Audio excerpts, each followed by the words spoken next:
이 시간에는 요한복음 6장 16절 이하의 말씀을 가지고 내니 두려워하지 말라 라는 제목으로 하신 말씀을 증거하도록 하겠습니다. 오늘 본문 말씀은 요한복음에 나오는 예수님의 5번째 표적입니다. 물 위를 걸으신 이적을 소개하고 있는데요. 오늘 본문 17절의 말씀 보세요. 오늘 본문 17절의 말씀을 보시면 제자들이 배를 타고 어디로 갑니까? 가버나움으로 갑니다. 여러분 여기 제가 지도를 그려놨어요. 이 갈릴리 호수거든요. 갈릴리 호수고 베세다 이곳에서 무슨 이적이 있었습니까? 네 번째 표적인 오병이어의 표적이 이 베세다에서 있었습니다.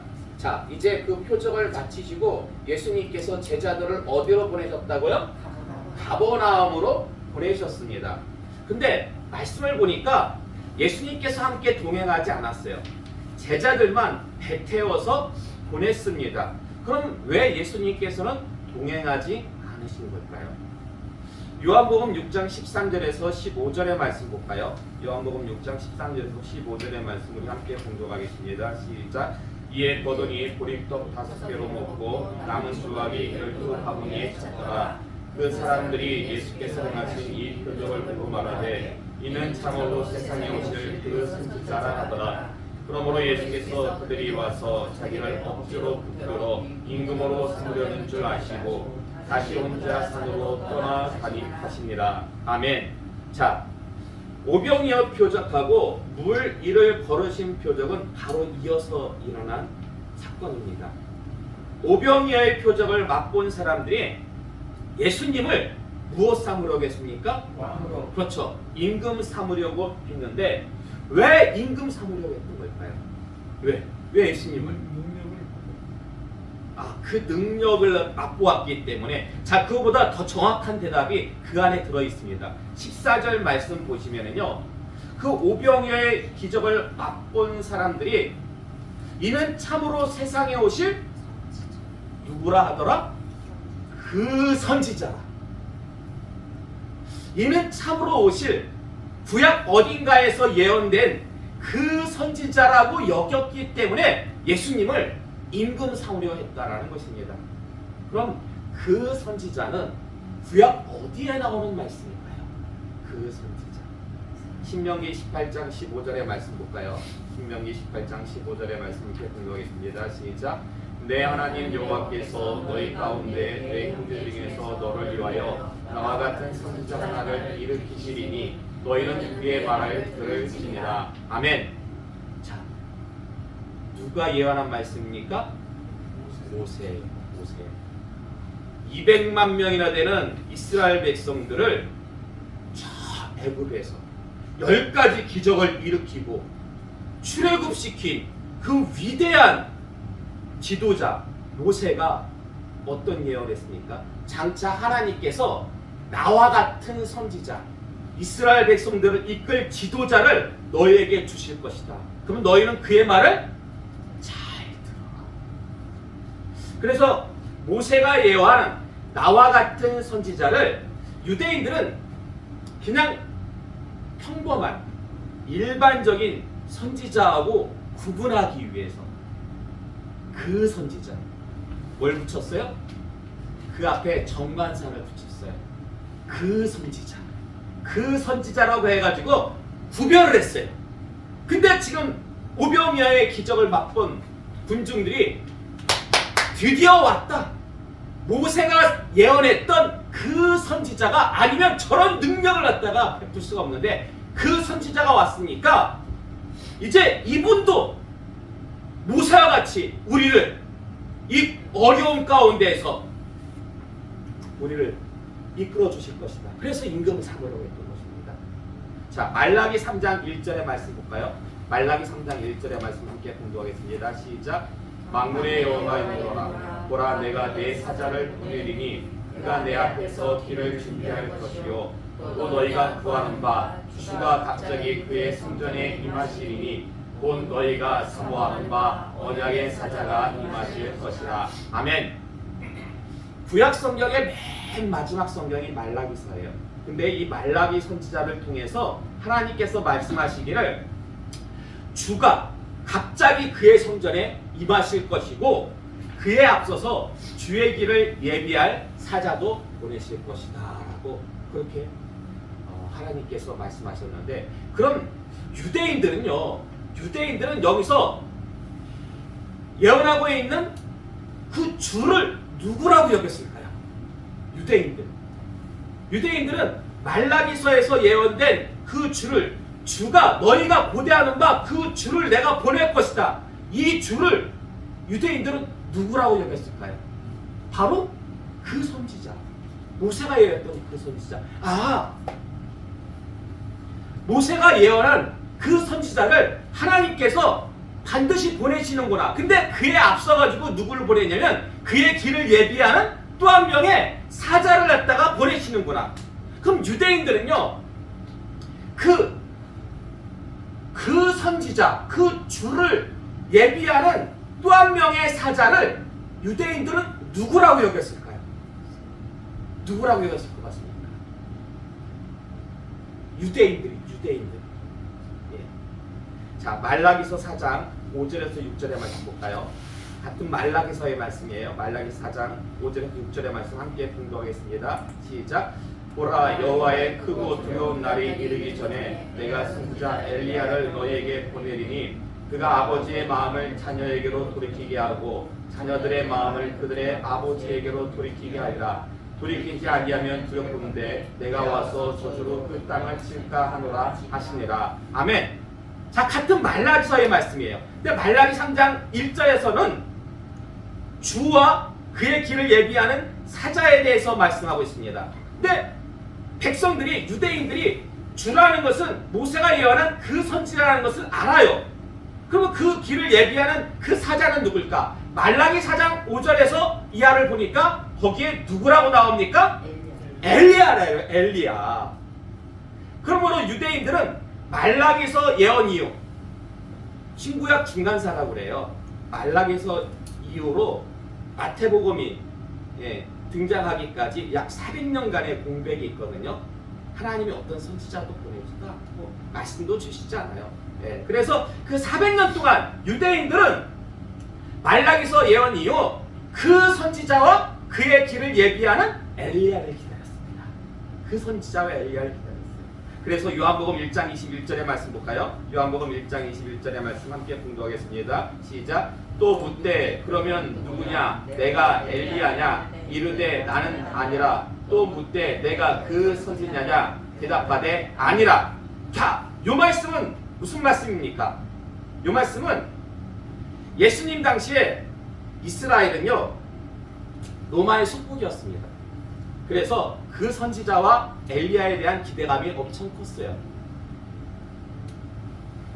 모세가 예언한 그 선지자가 등장해가지고 그 모세가 애굽에서 이스라엘 백성들을 출애굽시켰듯이 이 로마의 속박에서 이끌어내 그런 그 선지자를 갖다가 기대했는데, 그때 딱 누가 등장했냐? 세례 요한이 등장한 거예요. 예수님에 앞서가지고. 그래서 유대인들이 와서 묻습니다. 혹시 당신이 그 말라기서에 예언되었던 엘리야입니까? 그러니까 세례 요한이 아니래요. 그럼 혹시 그 선지자입니까? 모세가 예언했던 그 선지자입니까? 아니래요. 둘 다 아니래. 근데 여러분, 마태복음 11장 11절과 14절의 말씀 볼까요? 마태복음 11장 11절과 14절의 말씀 함께 공독하겠습니다. 시작. 내가 진실로 너에게 말하노니 여자가 낳은 자 중에 세례 요한보다 큰 이가 일어남이 없도다.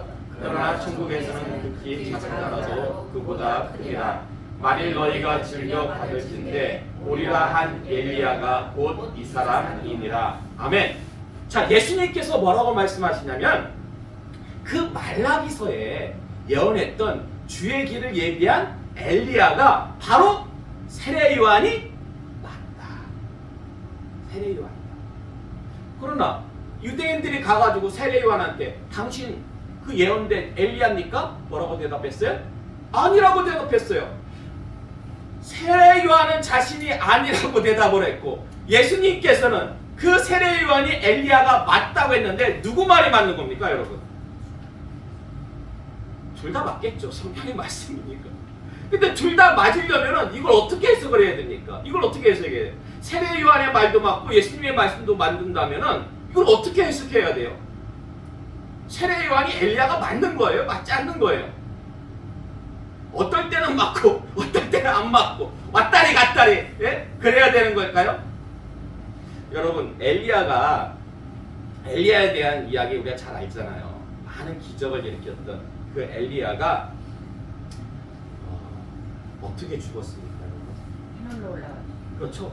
엘리야는 죽음을 맛보지 않고 하늘로 해오릿바람을 타고 승천했습니다. 이건 예수님의 부활을 갖다가 이제 예표하는 사건이기도 한데요. 그래서 유대인들은 어떻게 생각했는지 아십니까? 유대인들은 생각하기를 엘리야는 죽음을 맛보지 않고 해오릿바람을 타고 하늘로 승천했기 때문에 말라기서에서 엘리야가 올 거라고 했잖아요. 주의 길을 예비하기 위해서. 그러면 죽음을 맛보지 않았기 때문에 그 엘리야가 주의 길을 예비하기 위해서 이 땅에 다시 올 것이다. 그 승천했던 엘리야가 다시 이 땅에 올 것이라고 이해를 했는데 그것은 무지의 소치였습니다. 무지의 오해였습니다. 누가복음 1장 13절과 17절의 말씀 볼까요? 누가복음 1장 13절과 17절의 말씀 함께 봉독하겠습니다. 시작. 천사가 그에게 이르되 사가랴여 무서워하지 말라. 너의 강구함이 들린지라. 내 아내 엘리사벳이 내게 아들을 낳아주니니 그 이름을 요한이라 하라. 그가 또 엘리야의 신령과 능력으로 주 앞에 먼저 와서 아버지의 마음을 자식에게 거스르는 자를 의인의 슬기에 두려게 하고 주를 위하여 세운 백성을 준비하리라. 아멘. 자, 그러니까 세례 요한은요, 엘리야의 신령과 능력으로 주의 길을 예비한 것이지 실제로 승천했던 엘리야가 다시 온 것이 아니었습니다. 그래서 유대인들이 물었을 때 너가 혹시 그 승천했던 그 엘리야? 아니라고요. 아니라고.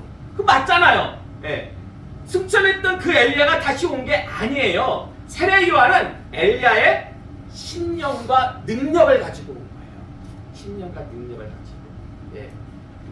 그래서 말씀을 좀 정리하면 유대인들이 말라기서 이후 약 400년 동안 간절히 기다렸던 그 선지자와 엘리야는 누구와 누구를 가리켜요? 예수님과 세례 요한을 가리킵니다. 예수님과 세례 요한. 자, 그러므로 오병이어의 표적을 맛본 유대인들 생각을 해보세요. 보리떡 5개와 물고기 2마리 가지고 몇 명을 먹였어요? 2만 명을 먹였어요. 2만 명. 그런 능력을 딱 맛보고 나서 유대인들이, 군중들이 맞다! 이분이 바로 모세가 예언했던 그 선지자가 아니면 이런 능력을 우리에게 베풀 수가 없다. 맞아요? 틀려요? 맞죠? 맞아요. 예, 그 선지자가 맞습니다. 예수님이. 그러나 유대인들이 원한 임금은요, 그 선지자는 어떤 임금입니까? 예수님이 이 땅에 무엇하러 오셨어요? 우리를 죄에서 구원하기 위해서 이 땅에 오셨어요. 근데 유대인들이 원했던 것은 그게 아니라 로마의 속박에서 벗어나게 해주는 그런 정치적인 메시아였습니다. 그래서 예수님께서 자리를 피하셨습니다. 예수님께서 자리를 피하셨습니다. 예. 마가복음 6장 45절에서 46절의 말씀 볼까요?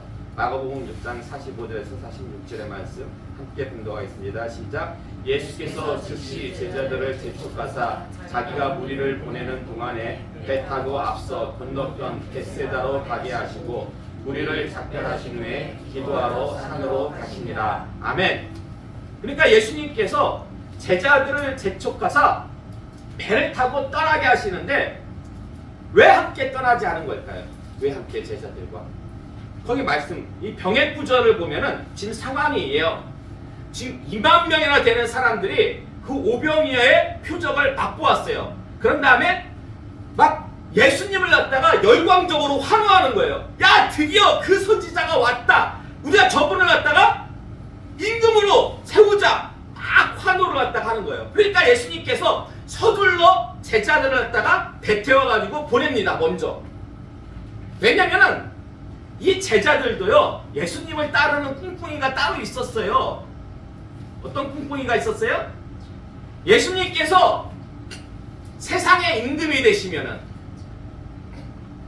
그 좌우 자리를, 한 자리를 갖다가 차지하려는, 예수님께서 청와대에 들어가시면, 용산에 들어가시면은, 예?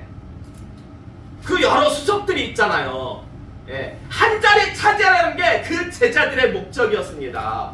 그러니까 지금 제자들의 눈이 이만해진 거예요. 예수님이 오병이어의 표정을 일으키니까 2만 명이나 되는 사람이 예수님을 갖다가 임금으로 세우자고 막 예수님을 환호해요. 막 환호해. 예? 예수님의 이름을 부르면서. 그러니까 그대로 놔두면 제자들 어떻겠습니까?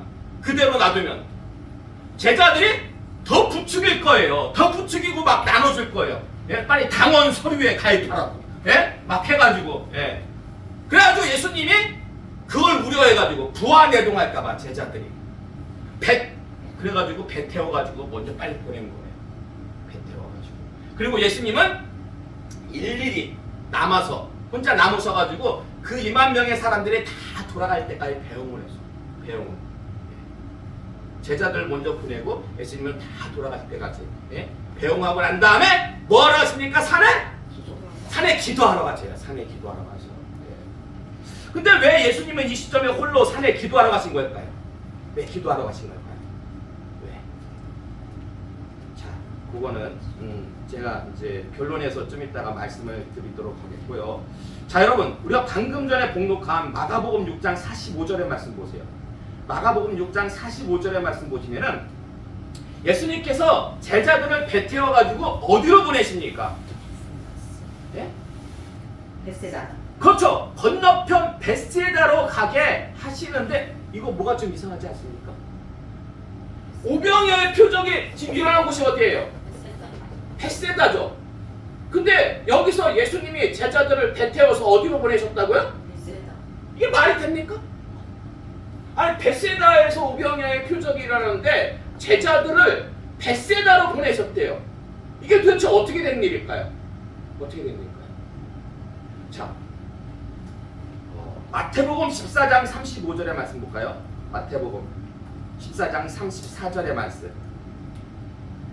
자, 함께 봉독하겠습니다. 시작. 그들이 건너가 게네사렛 땅에 이르니. 아멘. 보니까 여러분 보세요. 지금 마태복음에서는 어떻게 기록하고 있냐면 제자들이 배 타고 어디에 도착했다고요? 게네사렛. 위치가 완전히 다른 곳이에요. 위치가 완전히 다른 마을이에요. 마태복음에는 게네사렛 땅에 도착했대요. 근데 마가복음의 말씀을 보니까 예수님께서 제자들을 베세다로 보내셨대요.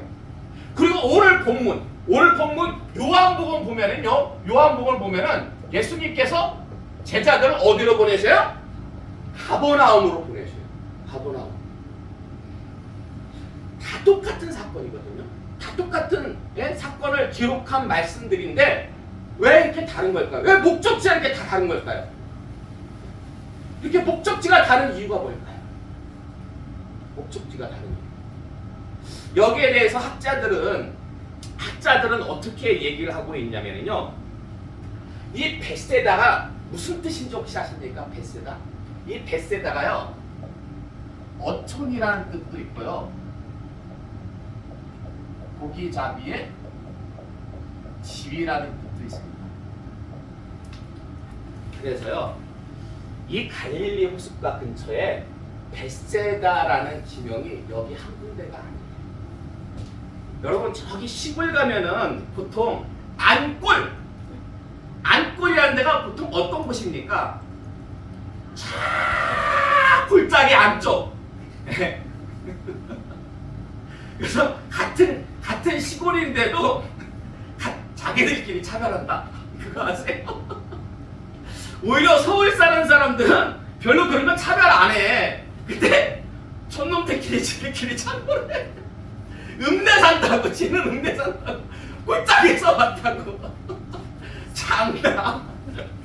근데 이 앙골이라는 지명이요, 우리나라 전국에 다 있어. 조금만 깊은 산속 들어가 보면은요, 다 앙골이야, 다 앙골.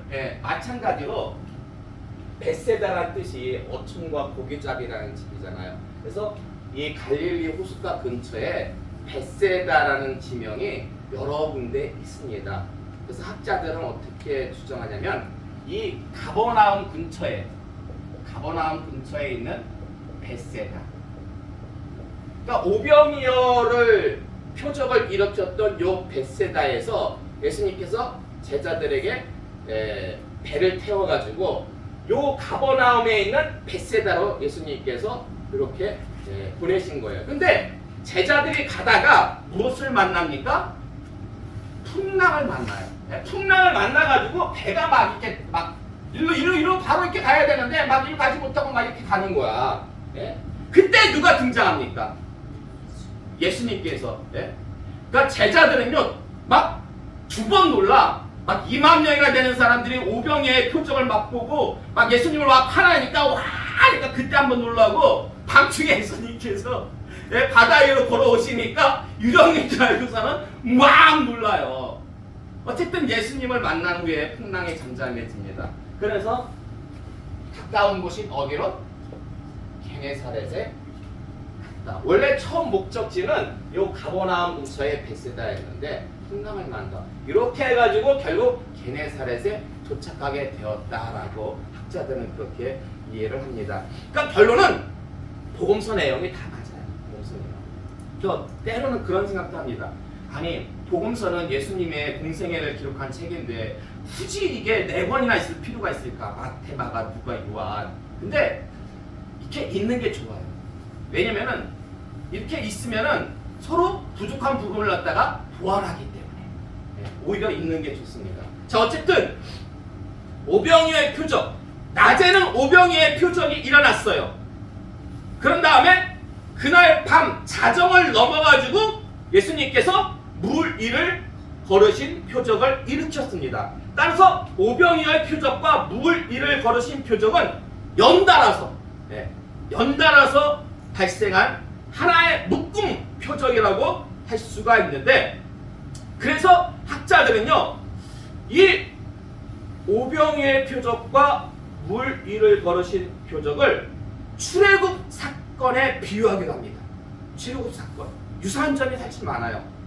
요한복음 6장 4절의 말씀 볼까요? 요한복음 6장 4절의 말씀 함께 공독하겠습니다. 시작. 마침 유대인의 명절인 유월절이 가까운지라. 아멘. 자, 여러분 오병이어의 표적, 이 표적의 배경이 어떤 절기예요? 지금 말씀 보니까 유월절이 유월절. 근데 출애굽이 언제 일어났습니까? 유월절 때 출애굽이 일어났잖아요. 자, 그리고 출애굽기 16장 13절에서 15절의 말씀 볼까요? 출애굽기 16장 13절에서 15절의 말씀 함께 공독하겠습니다. 시작. 저녁에는 메추라기가 와서 진에 덮이고 아침에는 이슬이 진 주위에 있더니 그 이슬이 마른 후에 광야 지면에 작고 둥글며 서리같이 가는 것이 있는지라. 이스라엘 자손이 보고 그것이 무엇인지 알지 못하여 서로 이르되 이것이 무엇이냐 하니 모세가 그들에게 이르되 이는 여호와께서 너희에게 주어 먹게 하신 양식이라. 아멘.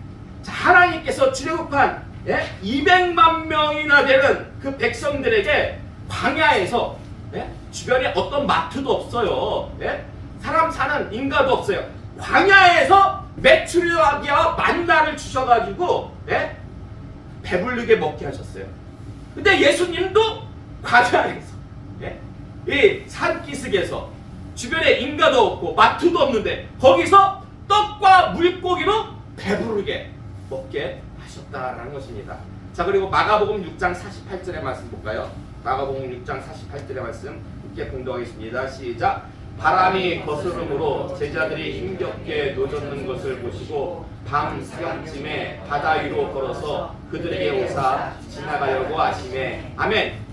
자, 예수님께서요 제자들을 보고 풍랑 때문에 공경에 처한 것을 보시고 제자들에게 오신 시각이 밤 사경이에요.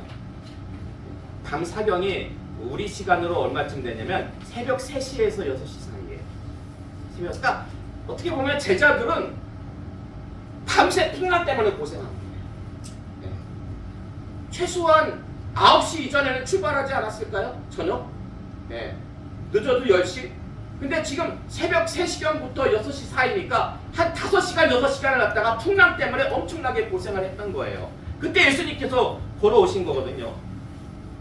자, 그럼 출애굽 당시에 밤에 일어난 역사가 어떤 역사가 있습니까? 예? 자, 출애굽기 14장 19절에서 20절의 말씀, 주보 뒷면을 보세요. 출애굽기 14장 19절에서 20절의 말씀 함께 공동했습니다. 시작. 이스라엘 진 앞에 가던 하나님의 사자가 그들의 뒤로 옮겨가매 구름 기둥도 앞에서 그 뒤로 옮겨 애굽진과 이스라엘 진 사이에 이르러서니 저쪽에는 구름과 흑암이 있고 이쪽에는 밤이 밝음으로 밤새도록 저쪽이 이쪽에 가까이 못하였더라. 아멘. 이스라엘 백성들이요 홍해를 건넙니다. 홍해를 건너는데 보세요. 앞에는 홍해로 가로막혀 있어요. 그리고 뒤에는 애굽의 군사들이 쫓아와요. 그때 하나님께서 이 홍해를 갖다가 가르십니다. 모세라는 10개라는 영화 보면은 이렇게 기억나실 거예요. 근데 가르고 그때 이스라엘 백성들이 지나가는데 그때가 시간적으로 언제였다? 밤이었어요. 성경 말씀 보면요. 밤이 온종일 밝았다라고 기록하고 있습니다. 그러니까 예수님께서 밤밤중에 물 위를 걸으셨던 것처럼 하나님께서는 이스라엘 백성들을 그 한밤중에 그 바다 가운데로 지나가게 하신다는 것이죠. 자, 그리고 요한복음 6장 35절의 말씀 볼까요? 요한복음 6장 35절의 말씀 함께 분독하겠습니다. 시작. 예수께서 이르시되 나는 생명의 떡이니 내게 오는 자는 결코 줄이지 아니할 터이요 나를 믿는 자는 영원히 목마르지 아니하리라. 아멘. 자, 예수님께서 오병이어의 기적을 일으키신 후 생명의 떡을 교훈하십니다. 그러니까 그 궁극적인 목적은 이 군중들의 배를 부르게 하는 것이라기보다는 예수님이 자신의 생명의 떡임을 갖다가 알려주시는데 목적이 있어요. 근데 신명기 8장 3절의 말씀 볼까요? 신명기 8장 3절의 말씀 함께 분독할까요? 시작. 너를 낮추시며 너를 줄이게 하시며 또 너도 알지 못하며 내 조상들도 알지 못하던 만나를 내게 먹이신 것은 사람이 떡으로만 사는 것이 아니요 여호와의 입에서 나오는 모든 말씀으로 사는 줄을 내가 알게 하려 하심이니라. 아멘. 그러니까 모세도요 그 만나를 들어가지고 교훈합니다. 하나님의 말씀으로 살 것을. 사람이 사는 것은 떡으로 사는 것이 아니라 하나님의 말씀으로 사는 것이다. 예수님께서 이 말씀을 갖다가 인용하시잖아요. 왜냐하면 본인이 생명의 떡이기 때문에. 자, 그러므로 오병이어의 표적과 무리를 걸으신 표적은 나름 출애굽과 유사한 점이 여러 있는데 사실 저는 제 개인적으로 이 두 개의 표적뿐만이 아니라 7개의 표적 모두가 어느 한 사건과 깊은 연관이 있다고 봅니다. 출애굽이 아니라 7개의 표적 전체가 어느 한 사건과 깊은 연관이 있다고 보는데 그거는 어느 학자도 얘기한 적이 없어요. 네. 어느 주석에도 나와 있지 않은데 그거는 제가 오후 시간에 말씀드리도록 하겠습니다. 자, 이제 결론의 말씀을 드리도록 하겠습니다. 오병이어의 표적을 일으키신 후 예수님은 제자들을 배 태워서 먼저 보내신 후 홀로 산에 가셨어요. 왜 산에 가셨어요? 기도하러 가셨죠. 여러분, 예수님이 이 땅에 오신 목적은 우리를 구원하러 오셨잖아요. 죄에서 구원하러. 자, 그러기 위해서 반드시 겪어야 할 과정이 뭐냐면 우리 대신 돌아가셔야 돼요.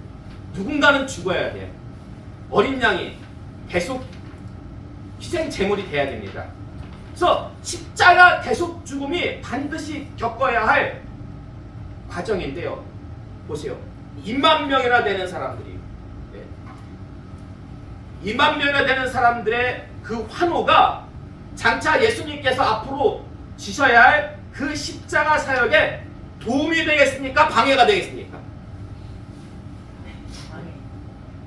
여러분이 생각을 해보세요. 여러분이 조금 있으면 십자가를 져야 돼. 예? 여러분이 십자가 사역, 여러분이 누군가를 대신해서 여러분이 죽어야 되는데 많은 사람들이 여러분을 환호해요.